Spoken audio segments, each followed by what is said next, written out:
सर्वेभ्यो नमो नमः। सज्जनों, एक बात विचारणीय है। इस संसार में अनेक प्रकार की योनियां हैं। कोई मनुष्य योनि है, पशुओं की है, पक्षियों की है, कीट पतंगों की योनियां हैं, अनेकों प्रकार के सभी जीव जंतु। तो इन सब में मनुष्य जन्म बहुत ही दुर्लभ है। आप कहेंगे कैसे दुर्लभ है? देखिए, सभी जानवर, पक्षी, कीड़े मकोड़े इत्यादि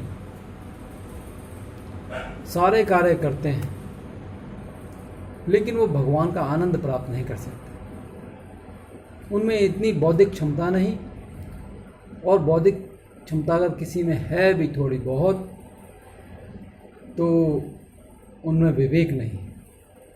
विवेक कहते हैं क्या करना चाहिए, क्या नहीं करना चाहिए, ऐसी बुद्धि का होना। केवल एक मनुष्य ही है जो यह विचार कर सकता है कि यह काम मुझे करना चाहिए तथा बिना लाभ वाला कार्य मुझे नहीं करना चाहिए। लेकिन सभी मनुष्य कर क्या रहे हैं? केवल धन कमाने में, संसार के भोग भोगने में, सुख सुविधाओं को पाने में ही लगे हैं। बहुत कुछ प्रतिशत में हैं लोग जो इस मनुष्य जन्म के उद्देश्य को समझकर परमात्मा की भक्ति करते हुए अग्रसर हो रहे हैं, अपने जीवन को व्यतीत कर रहे हैं। तो ऐसे व्यक्तियों का ही जीवन धन्य है, क्योंकि ये लोग भगवान की भक्ति के द्वारा, शुभ कर्मों के द्वारा अपने जीवन को सफल कर रहे हैं, और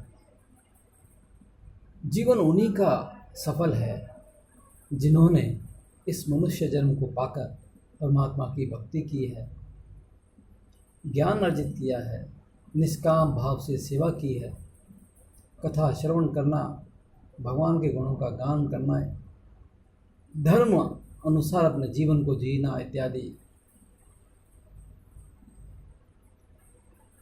तो मनुष्य को चाहिए कि वह अर्थ तो जरूर कमाए, कामनाओं की पूर्ति भी करे, लेकिन साथ ही साथ मोक्ष की तरफ भी अग्रसर होए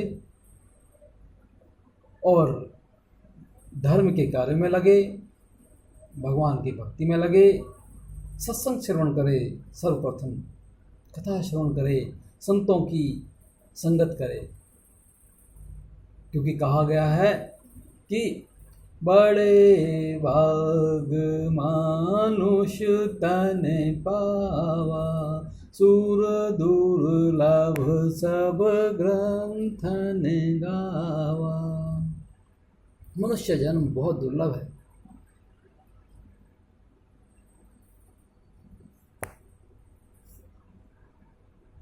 और इसी बात को अन्य ग्रंथों में भी दोहराया गया है कि दुर्लभो मानुषो देहो देहिनाम क्षणभंगुरः, कि मनुष्य जन्म बहुत दुर्लभ है। दुर्लभ होने के साथ साथ क्षणभंगुर भी है। पता नहीं कब इस शरीर में से प्राण निकल जाए। इसीलिए कहा है कि श्वास श्वास सिमरो गोविंद, मन अंतर की उतरे चिंद। श्वास श्वास में परमात्मा का नाम लेना चाहिए, लेकिन यह स्थिति तभी आएगी जब आप उसका अभ्यास करेंगे।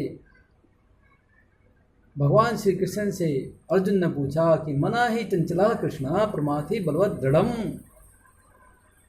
कि हे माधव, ये मन बड़ा चंचल है, इसको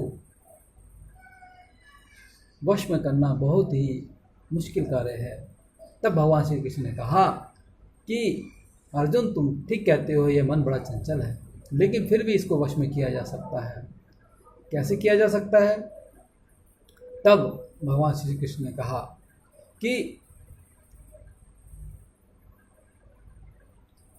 अभ्यासेन तु कौन्तेय वैराग्येण च गृह्यते, कि तुम इस मन को वश में कर सकते हो अभ्यास को द्वारा। और अभ्यासेन तु कौन्तेय वैराग्येण च गृह्यते, और वैराग्य हो संसार की भोग वस्तुओं से। इसके साथ साथ ही हमें अपनी कामनाओं को बहुत कम कर देना चाहिए, क्योंकि यदि कामनाओं की पूर्ति में लगे रहेंगे तो समय मिलेगा ही नहीं। और कहा भी गया है क्या, कि जब तक रहेगी जिंदगी फुर्सत न होगी काम से, कुछ समय ऐसा निकालो प्रेम कर लो प्रभु श्री राम से।